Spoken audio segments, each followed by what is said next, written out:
what's on there. Okay. So here we have scrolling serial monitor. Values change. Multiple things can change at a time.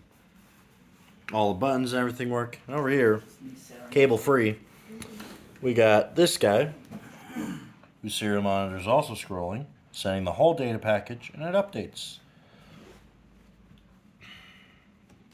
Here's a little makeshift remote. As you can see, no cables. So, in the code, we set up everything. Here's our variables we send. Here is our setup. This is reading everything. And this is our serial print. And it's the same over here, except it's receiving.